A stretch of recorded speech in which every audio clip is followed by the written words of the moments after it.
I'm Dr. Anima Upadhyay, and in my previous lecture on the control methods of electrochemical corrosion, we have discussed about the selection of materials, design of machinery, and a little bit about the protective coatings. We have only discussed about the metal coatings. So in today's lecture, we'll discuss the entire protective coatings, that is surface conversion coatings, and also the organic coatings.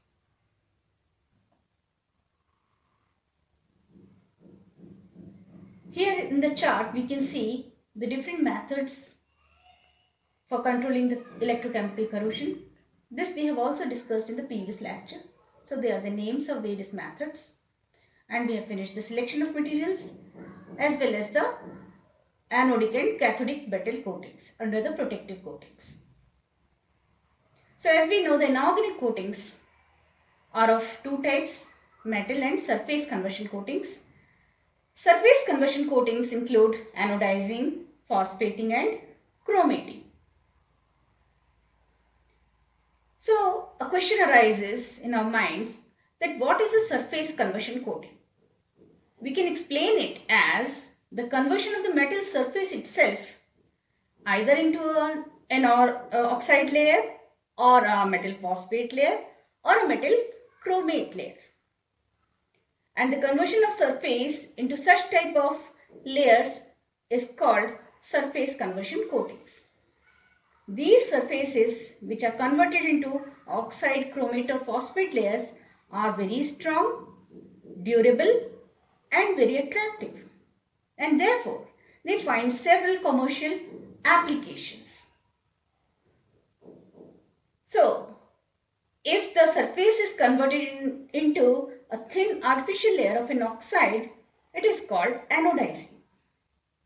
Metals such as aluminium, magnesium, titanium, vanadium, zirconium and tantalum, all these can be anodized by the formation of oxide films on their surfaces. Aluminium is greatly anodized using this technique. There are various applications of anodized aluminium sheets. When we go to malls or metro stations or in the corporate offices, we see escalators, lifts, staircases, even the floorings and ceilings. All of these are made up of anodized aluminium. They are also used extensively in the scientific instruments, in the computer hardware, and even in the home appliances, showcases, etc. The anodization of aluminium can be brought about in the simple steps. First is always the pre-treatment of the metal sheet which is to be anodized. The pre-treatment involves degreasing, that is cleaning of the sheets using the organic solvents. Then it is subjected to polishing, which can be brought about either by mechanical means or by electropolishing methods. By polishing, the sheets become bright and lustrous.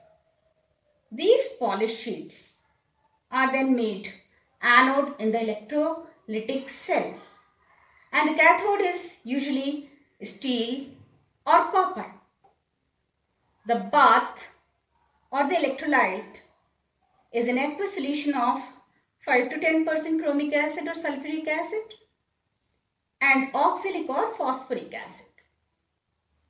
The temperature of the bath is maintained at 35 to 40 degrees centigrade.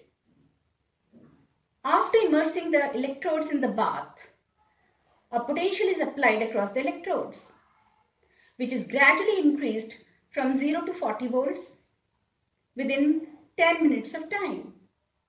And then it is continued for 20 minutes at 40 volts. After which, the potential is increased to 50 volts and maintained for about 5 minutes. As a result of this, an opaque oxide layer is formed on the surface of the aluminium. If we want a higher thickness of oxide film, then A 10% sulfuric acid is employed in the electrolyte and the temperature of the bath is kept around 22 degrees centigrade. The voltage is kept around 24 volts. The anodized articles are then given a light color by immersing in dye solution. For about 20 minutes they are immersed in the dye solution and the temperature is kept around 50 to 60 degrees centigrade. The finished article is then treated with nickel acetate, which gives it a higher strength, and then it is rinsed with the boiling water.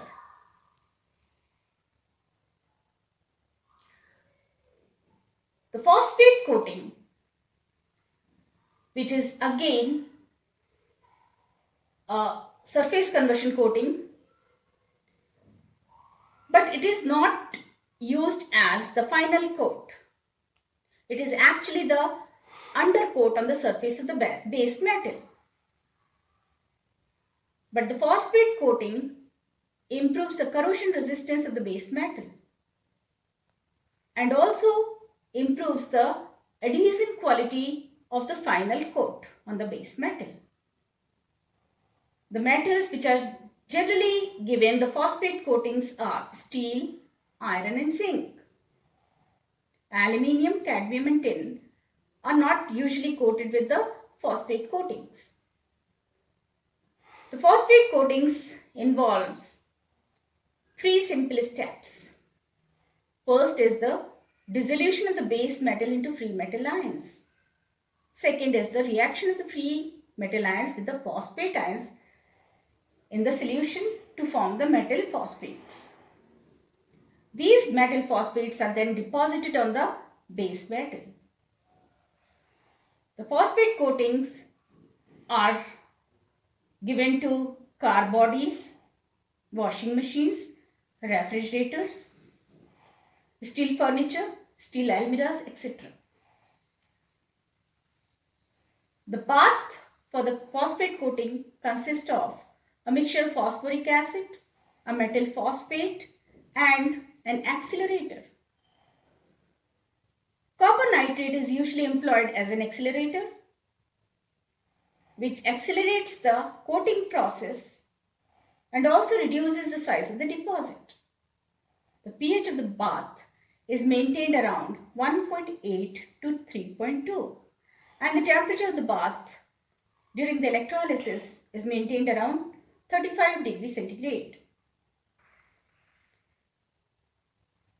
Chromate coating is the third type of surface conversion coating where tri or hexavalent chromium is deposited on the metal surface.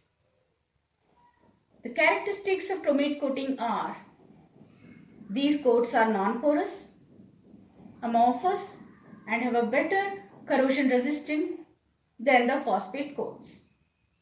However, the abrasion resistance is poor compared to the phosphate coats. They are also applied as undercoats, after which the base metals are coated with paints. Metals like zinc, cadmium, aluminium and magnesium are coated with the chromate coats by immersing them in a solution of potassium chromate. The bath consists of acidified potassium chromate in which the article to be coated is immersed, after which the coated metal is immersed in neutral chromate solution. So the chromate coating offers base for paints, enamels and lacquers on the surfaces to be painted or enameled. All these types of surface coatings gives good corrosion resistance and also abrasion resistance to the base metals. Then comes the second type of protective coatings, that is the organic coatings, which includes paints. So we can explain paints as suspension of pigments in a fluid which is called vehicle. Pigments can be explained as the materials which provide color and also improves the strength of the film. They are also adhesive in nature and increases the durability of the article which is painted. Vehicle consists of a non-volatile material which is a drying oil and a highly volatile solvent which is a thinner. Additives are also added to the paints to enhance the quality of the paints. When we apply paints to the metal surface, the thinner which is volatile in nature evaporates, leaving behind the oil. The oil then oxidizes, forming a dry film of pigments on the surface of the base metal. And this is how the metal is protected from the corrosive atmosphere. The requirements of paints are they should be adherent in nature and should not be easily peeled off. They should protect the surfaces against corrosion. They should be inert in nature. That means they should not be reactive. They should produce a smooth and even surface. They should also be waterproof. That means they should not get dissolved in the water.